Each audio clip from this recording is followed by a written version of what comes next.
सभी सत्संगी धर्म प्रेमी भाई बहनों को, सभी जिम्मेदार सेवादार प्रेमियों को सादर जय गुरुदेव। परमार्थी प्रेमी भाई बहनों,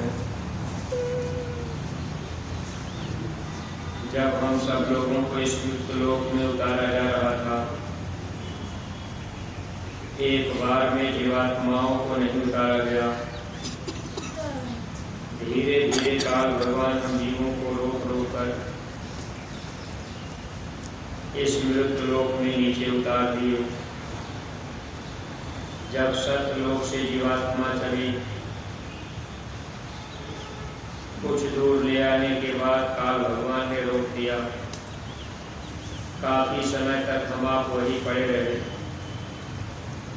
और वहीं पर जीवात्मा के ऊपर एक खोल उन्होंने लगा दिया, यानी जीवात्मा के ऊपर एक कपड़ा लगा दिया, शब्द स्पर्श रूप रस गंध का। अब ये 5 तत्व का कपड़ा, जिसे कारण शरीर कहा जाता है, जीवात्मा की शक्ति अब उस 5 तत्व के शरीर में यानी कारण शरीर में फैल गई। जैसे कोई बल्ब जलता हो, उस पर हल्का सा कपड़ा लगा दिया जाए तो उसकी रोशनी प्रकाश कम हो जाता है। ऐसे ही काफ़ी समय तक हम आप कारण शरीर में वहीं पड़े रहे। वहाँ से अपना देश नज़दीक था, लेकिन धीरे धीरे काल भगवान ने जब और नीचे ले आए तो इन्होंने फिर एक दूसरा शरीर यानी एक कपड़ा जीवात्मा के ऊपर नव चढ़ाया। वो कपड़ा अब इन्होंने नव तत्व का लगा दिया।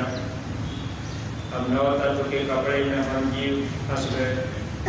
शब्द स्पर्श रूप रस गंध मन बुद्धि चित्त अहंकार, अब ये सूक्ष्म शरीर है। इस खोल में जीवात्मा बंद हो गई। फिर इस जीवात्मा को काफ़ी समय के बाद काल भगवान ने और नीचे उतारा। जब और नीचे ले आए तो जीवात्मा के ऊपर एक और कपड़ा लगा दिए। धीरे धीरे जीवात्मा की शक्ति यानी प्रकाश अब धीरे धीरे सिमटता गया और पूरे शरीर में फैलता गया। तीसरा शरीर जब काल भगवान ने लगाया, उसे लिंग शरीर कहा जाता है। 17 तत्व का शरीर, उसमें 5 कर्मेंद्रिय, 5 ज्ञानेंद्रिय, फिर शब्द स्पर्श रूप रस गंध। अब देखिए 5 कर्मेंद्रिय, 5 ज्ञानेंद्रिय, मन बुद्धि चित्त अहंकार और तमोगुण रजोगुण और सतोगुण, ये 17 तत्व का शरीर फिर हो गया। इस तरह से हम सब जीव 3 शरीर में बंद हुए और अंतिम में जब यहाँ मृतलोक में उतारा गया तो ये 5 तत्व का स्थूल शरीर, अब ये क्षिति जल पावक गगन समीरा, जल पृथ्वी अग्नि वायु आकाश, ये 5 तत्व का सबसे मोटा खोल, इसमें जीवात्मा बंद हो गई। इस तरह से हम आप 4 शरीर में बंद हो गए। जब इस धरती पर हम आप आए, उस समय तो सतयुग था, कोई रोक टोक नहीं था। सब के सब लोग बाहर की आंख बंद करते थे, ध्यान लगाते थे। अंदर का दरवाज़ा खुला हुआ था। सब के सब लोग अपने देश आते और जाते रहे। फिर काल भगवान ने देखा कि ये जीव जा रहे हैं, तो कर्म का विधान उन्होंने बनाया और हम जीवों को फिर रोक दिए। जाने का रास्ता बंद हो गया। 4 शरीर में ये जीवात्मा बंद हो गई। अब यहाँ से निकलना बड़ा मुश्किल। लिंग शरीर में जीवात्मा अगर निकल गई तो भी अपने धाम तक नहीं जा पाती। इसलिए महापुरुष जब सच्चे मिल जाते हैं तो धीरे धीरे चारों खोल उतार देते हैं। ये काम महापुरुष धीरे धीरे करते हैं। इसीलिए महात्मा हम जीवों को जब मिल जाते हैं तो महापुरुष जीवों को निज घर ले जाने के लिए सुमिरन, ध्यान, भजन, सत्संग तथा सेवा ये बराबर हम जीवों से करवाते रहते हैं, ताकि हम जीवों के कर्मों के पर्दे हटते जाएं और हम जीवों को धीरे धीरे इस शरीर से निकाल दें। इस सब मनुष्य शरीर में हम आप हैं। अब इस शरीर से जीते जी निकलना बड़ा मुश्किल होता है। पूज्य महाराज जी सत्संग में सुनाया करते हैं, जब इस शरीर से जीवात्मा निकलती है, यानी शरीर का सिमटाव, इस शरीर से जीवात्मा जब सिमटती जाती है, हाथ पैर शून्य होते हैं। अगर कंठ चक्र तक सिमटाव होता है, ऐसा लगता है कि कंठ सूख गया और लगेगा कि मौत हो जाएगा। फिर उस समय डर करके जीव उठ जाते हैं। इस तरह से गुरु की दया और कृपा जब जीव ले करके गुरु वचनों पर हमेशा अपनी कुर्बानी रखते हैं और पग पग पर गुरु के वचन का सहारा, बराबर उनके ही तरफ ध्यान, तब जीव किसी तरह से निकल पाते हैं। वैसे तो परमार्थी प्रेमी भाई बहनों, बहुत से हम आप सत्संगी प्रेमी हैं, सुमिरन, ध्यान, भजन थोड़ा बहुत करते रहते हैं। मन में ये विचार उत्पन्न होता है कि भाई हम इतने दिन से सुमिरन, ध्यान, भजन कर रहे हैं, हमको दिखाई और सुनाई ही नहीं दिया। इसमें मन हमारा आपका घबराने लगता है, क्योंकि दिखाई सुनाई अगर नहीं भी दिया तब भी हम लोगों को गुरु महाराज की मौज समझनी चाहिए। क्योंकि जो भी कमाई हम आप करते जाते हैं, जितना अधिक से अधिक हम आप सेवा कर लेंगे, जितना अधिक से अधिक हम आप प्रचार प्रसार में तन मन धन लगा देंगे, ये कमाई हमारी आपकी इकट्ठी होती जाती है। जब कमाई इकट्ठी रहेगी, मौत का समय जब आता है तो महापुरुष उस कमाई को दे करके जीव को यहाँ से निज घर पहुँचा देते हैं। इसलिए कमाई करते रहना चाहिए। इसमें हम लोगों को ये चिंता नहीं करना चाहिए कि हमारा भजन नहीं बना, ध्यान में मन नहीं रुका। बराबर प्रयास करना है, बैठना है। बैठने का फल हम जीवों को मिलता रहता है। स्वामी जी महाराज यही बात समझाते रहे कि आप बैठने की आदत बना लीजिए। अगर बैठते रहेंगे तो आपको दया दुआ मिलती रहेगी, लोक और परलोक दोनों का लाभ मिल जाएगा। परमार्थी प्रेमी भाई बहनों, देखिए जो भी साधन महात्मा हम जीवों को देते हैं, इस तरह से हम जीवों को निकालने का काम महापुरुष धीरे धीरे करते हैं। क्योंकि जब तक आशाएं और इच्छाएं इस संसार में हम लोगों की लगी रहती हैं, तब तक यहाँ से निकलना नहीं हो पाता। इसलिए हर तरह की आशाएं और इच्छाएं महापुरुष समाप्त करना चाहते हैं, ताकि किसी तरह की इच्छा जीव के अंदर न रह जाए। अगर कहीं इच्छा बनी गई कि हमको ये चीज़ मिल जाए, इच्छा बनने पर जीव को फिर रोक दिया जाता है, फिर इस जीव को जन्म दिया जाता है और उस इच्छा की पूर्ति के लिए कहीं न कहीं फिर जन्मना मरना पड़ता। इसलिए महापुरुष चाहते हैं कि सबकी इच्छाएं एक तरफ लग जाए। स्वामी जी महाराज कहा करते थे, आप अपने घर जाने की आशा बांध लो। अगर दुनिया की कोई आशा इच्छा नहीं रहेगी, तब तो अंतिम समय में आपको पहुंचा दिया जाएगा। अगर दुनिया में कहीं इच्छा बनी रह गई कि हमको ये चीज़ मिल जाए, तो फिर वहाँ जीव को जन्म दिया जाता है। परमार्थी प्रेमी भाई बहनों, जन्मते मरते कितने युग और कल्प बीत गए। हम सब लोग नरकों 84 में भी पीड़ा सहते रहे। मनुष्य शरीर का मौका मिला, इसमें भी हम लोगों को सद्गुरु मिल गए, सत्संग के वचन सुनने का अवसर हम प्रेमियों को मिला। अगर हम आप सत्संग के वचनों को सुनते रहे, वचन को अगर हम आप पकड़ लिए, अपने जीवन में अमल करने लगे, तब तो धीरे धीरे हम आप यहाँ से निकल जाएंगे। अगर कहीं हम आप किसी दूसरे को देख करके कि भाई ये सेवा नहीं करते, ये सेवा नहीं देते, ये मथुरा बहुत कम आते जाते, दूसरे को देख करके अगर अपना विचार बदल जाएगा तो फिर हम आप धोखा खाते हैं। इसलिए भक्ति के रास्ते पर हमेशा अपने को देखना चाहिए और गुरु को देखना चाहिए। जब हम आप गुरु को देखेंगे, गुरु को देखने का मतलब केवल फोटो से नहीं होता। आप गुरु को देखने का मतलब ये है कि हम आप गुरु के वचन को माने। अगर वचन को मान रहे तब तो उनकी तरफ देख रहे, अगर गुरु का वचन नहीं मान रहे तो फिर हम आप उनकी तरफ नहीं देख पा रहे।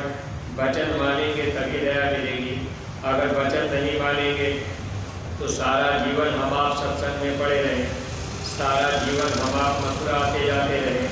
यही गुरु दरबार मथुरा में ही अगर हम आप पड़े रहें, गुरु के वचन को अगर हम आप नहीं मानेंगे, गुरु से प्रेम अगर हम लोगों का नहीं होगा तो हम जीवों का छुटकारा नहीं हो पाता। इसके परमार्थी प्रेमी भाई बहनों, महात्मा केवल वचन का पालन कराने के लिए हर तरह की सेवाएं हम जीवों से लेते रहते हैं। अब उसमें भी हम आप धोखा खा जाते। सेवा देते समय भी एक बात का ध्यान रखना चाहिए, जब जिस प्रकार की सेवा लगाई जाए, हर प्रकार की सेवा में हम लोगों का योगदान होना चाहिए, क्योंकि महापुरुष जो भी सेवा लगाते हैं इसमें जीव के कर्म कर्जे लेन देन पूरा करा देते हैं।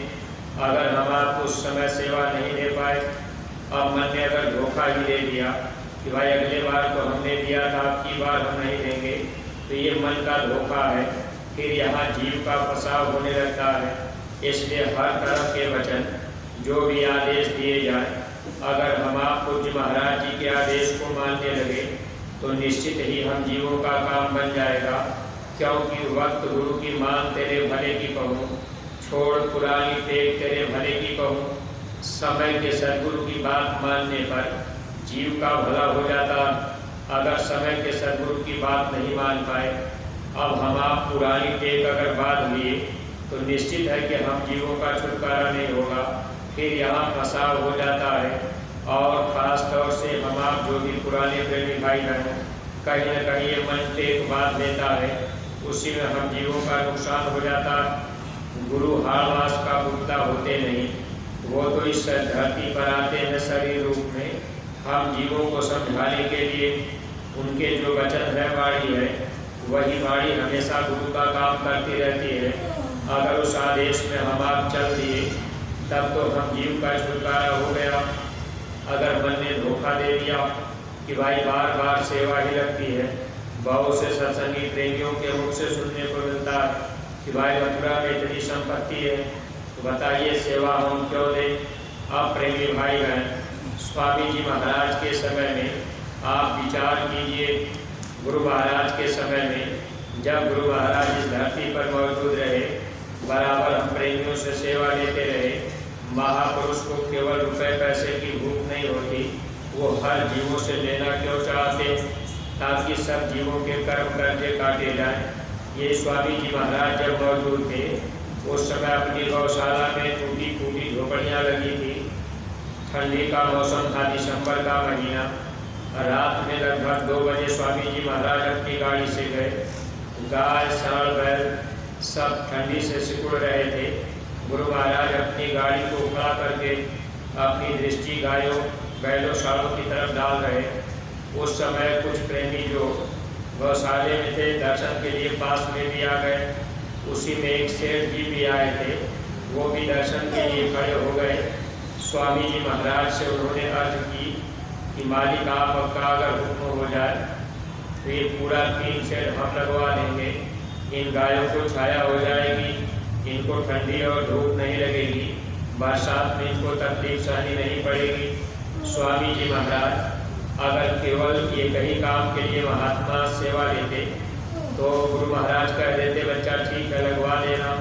लेकिन देखिए परमार्थी प्रेमी भाई बहनों, महात्मा रुपए पैसे के भूखे नहीं होते, महात्मा सबका लेना चाहते हैं। उसका कारण है क्योंकि जब महात्मा हमसे आपसे सेवा लेंगे, थोड़ी बहुत हम आप सेवा करते जाएंगे, तो फिर महात्मा हमको आपको दया और बरकत देते जाएंगे।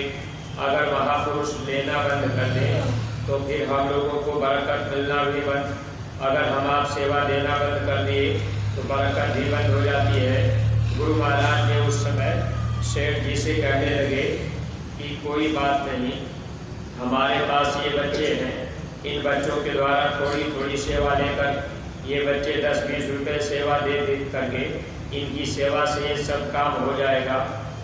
अब देखिए परमार्थी प्रेमी भाई बहनों, अगर केवल रुपए पैसे की भूख होती तो करोड़ों रुपए देने वाले देने के लिए तैयार, लेकिन महापुरुष हम जीवों का 10-20 यानी थोड़ी बहुत सेवा लेते हैं। अगर हम आप इस बात को अपने जीवन में अमल करके रखें कि जब भी कोई सेवा लगाई जाएगी हम हर तरह की सेवा करते जाएंगे। गुरु दरबार से हुक्म आदेश अगर मिल गया, ये सेवा लगाई गई, उसमें हम आप अपना योगदान दे दिए, थोड़ा तन लगा दिए, धन लगा दिए, तो इससे महापुरुष हम जीवों के कर्मों को काट देंगे और जो भी सेवा हम आप देते हैं महात्मा इसको अदा कर देते हैं, अपने पास रखते नहीं। स्वामी जी महाराज ये बात कहा करते थे, बच्चा मैं किसी का एक गिलास पानी भी पी लेता हूँ तब भी मैं उसका अदा कर देता हूँ, मैं किसी का अपने पास रखता नहीं। आप देखिए गुरु महाराज चाहे जो भी सेवाएं हम लोगों से लेते रहे और हम आप चाहे जो भी सेवा देते रहे, तो सेवा देने से अपना कम नहीं होता, बल्कि बरकत मिलती है, दया मिलती है।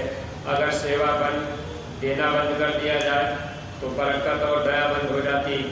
इसलिए हर सत्संगी प्रेमी भाई बहन सेवा की तरफ भी हमेशा ध्यान रखा करें और जब गुरु दरबार से आदेश मिले उसका हम आप अक्षरशः पालन किया करें। सुमिरन ध्यान भजन में भी मन लगा रहे तो हम प्रेमी भाई बहनों को दया मिलती रहेगी। अगर हम आप सेवा देना बंद कर दिए, मन ने धोखा दिया या चालाकी कर लिया कि चलो भाई हम अब की बार दिए थे, अगले बार दे दिए, अब की बार नहीं देंगे, तो ये मन का धोखा है और इससे हम आप अपने आप को धोखा देंगे।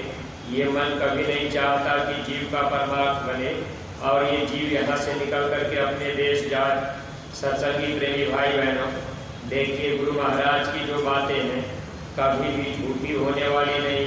अगर हम आप बराबर सेवा करते गए, भजन करते रहे, आते जाते रहे, तो निश्चित है कि दया दुआ मिलती रहेगी, बरकत भी मिलती रहेगी। जब मुसीबत का समय आएगा उसमें भी महापुरुष हमारी आपकी मदद कर देंगे। गुरु महाराज ने ये बात कही थी कि जब दुनिया के लोगों को एक रोटी नहीं मिलेगी, लोग भूखों मरेंगे, ऐसे समय में हमारे प्रेमियों को कोई तकलीफ नहीं होगी। दुनिया के लोग भूखों मरेंगे लेकिन गुरु महाराज ने कहा हमारे प्रेमियों को कोई तकलीफ नहीं होगी। अब गुरु का प्रेमी अगर हम आप बन गए तब तो तकलीफ नहीं होगी, लेकिन अगर हम आप गुरु का प्रेमी नहीं बन पाए, कभी इनकी बात मान लिए, कभी उनकी बात मान लिए, कभी मन किया तो दूसरी जगह घूमने टहलने चले गए, कभी मन किया तो मथुरा भी आ गए, कभी मन कर दिया तो चलो भाई हम इधर घुमाते। इस तरह से अगर ये भावना अपने अंदर रहेगी, विश्वास अपने गुरु के वचन पर और गुरु दरबार के प्रति नहीं रहेगा, तब निश्चित ही हम आप धोखा खाएंगे। इसलिए सत्संगी प्रेमी भाई बहनों, जो आदेश मथुरा गुरु दरबार से मिले वही अपने गुरु महाराज का आदेश होगा। बाकी अगल बगल से कोई आदेश आपको करे तो आप अगर सुन भी लिए तो आपको ये बात पर ध्यान नहीं देना चाहिए। ध्यान तो केवल अपने गुरु दरबार के प्रति, जो भी गुरु दरबार से हुक्म मिल जाए पूज्य महाराज जी का, उसका हम आप पूरा पालन कर लें, तब हम प्रेमी भाई बहन दया के पात्र बने रहेंगे और मुसीबत के समय में महापुरुष हम जीवों की संभाल कर देंगे। देखिए इसी धरती पर जब मुसीबत का समय द्रौपदी के ऊपर आया, यानी उस समय 5 पति बैठे रहे, जब द्रौपदी की साड़ी खींची जा रही थी, द्रौपदी को नंगा किया जा रहा, उस समय कोई मदद करने वाला नहीं मिला। द्रौपदी अपने पतियों से भी कही लेकिन कोई कुछ नहीं बोल पाया। फिर द्रौपदी रो करके भीष्म पितामह से कह रही, पितामह आप तो कुछ कह दीजिए। उस समय भी वो नहीं बोल पाए, लेकिन द्रौपदी जब लाचार हो गई, एक हाथ से साड़ी पकड़ी थी, एक हाथ ऊपर उठा करके भगवान कृष्ण को बुला रही, लेकिन भगवान कृष्ण तब तक नहीं आए जब तक द्रौपदी अपने हाथ से साड़ी पकड़ी थी।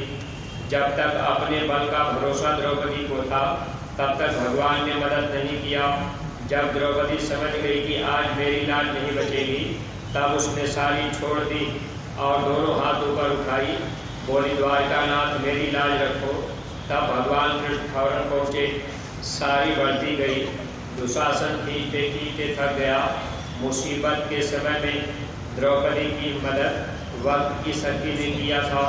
ऐसे ही प्रेमी भाई बहनों, वक्त के महापुरुष मदद करते हैं। अगर हम आप बातों को नहीं समझ पाएंगे और समय के सद्गुरु से प्रेम नहीं होगा, पूज्य महाराज जी से अगर हम आप प्रेम नहीं कर पाए, अगर लगाव नहीं रख पाए, वचनों को नहीं मान पाए, तो धोखा ही धोखा मिलेगा। इसलिए प्रेमी भाई बहन, वचनों का ध्यान रखने पर अपना लोक परलोक दोनों बन जाएगा। जब उस समय द्रौपदी की लाज बच गई, साड़ी पड़ी हुई थी, भगवान कृष्ण सामने मौजूद थे, तब द्रौपदी ने कहा भैया आपने इतनी साड़ी कहाँ से ला दी और मेरी लाज आपने बचा ली। तब उस समय भगवान कृष्ण कहने लगे बहन ये साड़ी मैंने नहीं लाई है, ये तो तुम्हारा दान दिया हुआ वही तुम्हारी सेवा है और आज तुमको ब्याज के रूप में मिला हुआ है। स्वामी जी महाराज भी ये बात कहा करते थे कि बच्चे अगर आप सेवा देते हो तो आपको उसको ब्याज लगा करके आपको लाभ दिया जाता है। जैसे कोई कर्म भी हम आप करते हैं, कोई बुरा कर्म कर दिए तो उसका भी ब्याज लगा करके सजा दी जाती है। अगर हम आप सेवा भी किए तो सेवा का भी ब्याज लगा करके बढ़ जाता है। इस तरह से परमार्थी प्रेमी भाई बहन सेवा महापुरुष कराते हैं तो हम जीवों को लाभ देते हैं। जब भगवान कृष्ण कहने लगे बहन ये तुम्हारा ही दिया हुआ फल है, अब उसी से आज तुम्हारी संभाल हुई, रक्षा हुई। द्रौपदी ने पूछा भैया मैंने तो कभी इतनी सारी किसी को कहीं नहीं दी। तब भगवान कृष्ण बताए कि देखो बहन एक बार तू स्नान करने गई, नदी के किनारे महात्मा जी स्नान कर रहे। जब तू पहुंची तो तूने कहा महाराज आप बाहर निकल जाइए, मेरे स्नान करने का समय। तब उस समय महात्मा जी ये कहे थे कि बेटी तू यहाँ से हट जा, तब मैं बाहर निकल जाऊँगा, क्योंकि मैंने जो कपड़े बाहर रखा था, जो कपड़े महात्मा जी के बाहर थे, हवा ने उसको बाहर उड़ा दिया था। और महात्मा जी नदी में जब स्नान कर रहे, जो लगोटी बांधे थे वो भी पानी के तेज धारा से बह गया था। महात्मा जी के पास कोई कपड़ा नहीं था। उन्होंने कहा बेटी तू बाहर यहाँ से थोड़ा दूर हट जा, फिर मैं निकल जाऊँगा।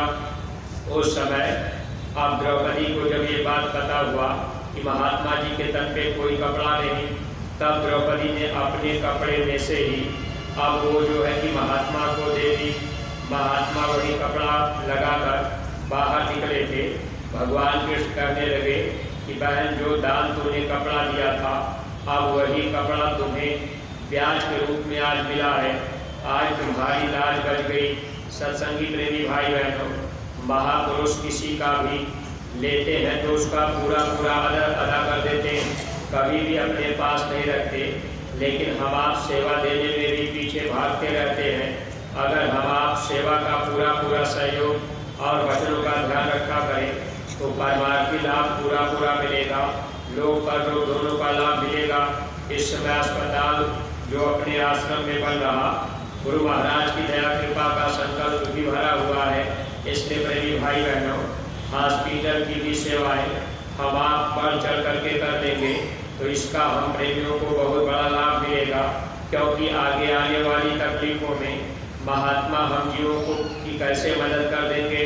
अगर हम आप सेवाओं का काम करते रहे, इसमें तन सेवा भी कर लिए और धन सेवा भी लगा लिए, तो निश्चित ही हम जीवों को दोनों तरह का लाभ मिलता जाएगा। सत्संगी प्रेमी भाई बहनों, अगर अपनी इच्छाएं, अपने विचार गुरु दरबार के प्रति सच्चा रहेगा तो निश्चित ही हम जीवों का काम बनेगा। लेकिन इरादा पक्का होना चाहिए। अगर हमको आपको परम सुख पाना है, अपने सच्चे घर जाना है, तो एक ही रास्ता अपनाना है। यदि परमानंद परम सुख भंडार प्रभु का पाना है। तो जय गुरुदेव बताते हैं जो मार्ग उसी पर जाना है, जो रास्ता गुरु महाराज बताए बस उसी रास्ते पर हम आप चलते रहें। यानी पूज्य महाराज जी का जो भी आदेश होता है उनके आदेश पे चलते रहने पर हम जीवों को लाभ मिलता रहेगा। अगर मन ने धोखा दे दिया कि भाई महाराज जी की बातों को क्यों माने, तो देखिए सत्संगी प्रेमी भाई बहनों, जब साबरमती में गुरु महाराज ने यज्ञ किया था वहाँ 1000 प्रस्ताव देवताओं की पार्लियामेंट में पास हुआ था। अब उस समय 995 प्रस्ताव तो बंद रहे, 5 प्रस्ताव जनता के बीच में बताया गया। देवताओं ने गुरु महाराज से कहा था ठीक है, आप ये प्रस्ताव जो पास है अगर इस प्रस्ताव को लोग मान जाएंगे, आपकी बातों को मान जाएंगे तब लोगों का बचाव हो जाएगा। अगर लोग आपकी बातों को नहीं मानेंगे तो देवताओं ने ये कहा था कि उस समय हम लोग 13 आने आबादी खत्म कर देंगे, बस 3 आने आबादी बचेगी। जैसे गुरु महाराज ने कहा 10-10, 12-12 कोस पर चिराग जलेंगे, तो महापुरुष के वचन मिथ्या नहीं जाएंगे। लेकिन सत्संगी प्रेमी भाई बहनों, जो आदेश अब गुरु दरबार मथुरा से मिलता है उस आदेश को अगर हम आप मानते जाएंगे तो थोड़ा बचाव हम लोगों का होता जाएगा। अगर वचन को नहीं मानेंगे तो फिर नुकसान अपना होगा, क्योंकि हम लोगों ने कितने जन्मों तक अच्छे बुरे कर्मों के जाल में फंसे रहे। आज भी हम आप मनुष्य शरीर में हैं, इसमें भी कुछ न कुछ कर्म हमसे आपसे बनता ही रहता है। इसीलिए सुमिरन ध्यान भजन ये साधन महापुरुष बताए और साथ साथ सेवा। इससे क्या होगा कि हम जीवों के कर्म कर्जे महात्मा साफ करते जाएंगे और एक न एक दिन हम सब जीव अपने निज घर पहुँच जाएंगे। इसलिए गुरु महाराज की दया कृपा का लाभ हम परमार्थी प्रेमी भाई बहन बराबर लेते रहें। मेहनत और ईमानदारी से खेती दुकान दफ्तर का भी काम करें और जब जब मौका मिल जाए अपने गुरु दरबार मथुरा आकर हम आप थोड़ी थोड़ी सेवा भी कर दिया करें। परमार्थी प्रेमी भाई बहनों, देखिए गुरु पूर्णिमा के पावन अवसर पर नए प्रेमी भाई बहनों को ले आने का मौका हम लोगों को मिल रहा है। अगर हम आप गाँव गोद दिए तो अब हम आप उन प्रेमियों को उसमें भी भंडारे का, जैसे गुरु पूर्णिमा के पावन अवसर पर, क्योंकि ये गुरु और शिष्य के बीच का सबसे बड़ा त्यौहार, सबसे ऊंचा त्यौहार होता है, तो प्रसाद का वितरण भी होगा। लेकिन आपको जैसे इस समय विषम परिस्थिति में भीड़ इकट्ठा नहीं करना है, इसलिए थोड़े थोड़े लोग ही, जैसे आपके जिले में संदेश दिया गया है उसी के तहत आप जानकारी करके आप अपने अपने समय पर थोड़े थोड़े लोग ही आएंगे। खास तौर से नए लोगों को अगर हम आप ले आएंगे तो उनको भी नाम की दौलत यानी सुमिरन ध्यान भजन का रास्ता मिल जाएगा, उन जीवों का भी काम बन जाएगा और हम लोगों का भी उसमें भला होगा। परमार्थ कमाने का मौका हम सत्संगी प्रेमी भाई बहनों को मिल रहा है, इसलिए सब लोग हमेशा परमार्थ की तरफ अपना ध्यान रखेंगे। मालिक से प्रार्थना भी करते रहें कि मालिक आप मेरे बुद्धि विचार को ऐसा रखिएगा कि मेरा मन ये संसार में फंसने न पावे, क्योंकि हम तो मन के अधीन हैं। आप दया कृपा करके हमको निकाल दिएगा, हमारे मन को, बुद्धि को, चित्त को आप संभालिएगा ताकि हम आपकी सेवा भक्ति करते चलें। ये मेरा मानव तन पाना सार्थक बन जाए, जन्म मरण की पीड़ा से हम बच जाए। बराबर हम आप मालिक से प्रार्थना करते रहें तो निश्चित ही प्रेमी भाई बहनों हम लोगों को दया दुआ मिलती रहेगी। इन्हीं शब्दों के साथ में हम अपनी वाणी को यहीं पर विराम दे रहे। कोई बात अगर अटपटी लग गई हो तो आप लोग छोटा भाई समझ करके क्षमा कीजिएगा। सब लोग प्रेम के साथ मालिक के नाम का उच्चारण करेंगे। जय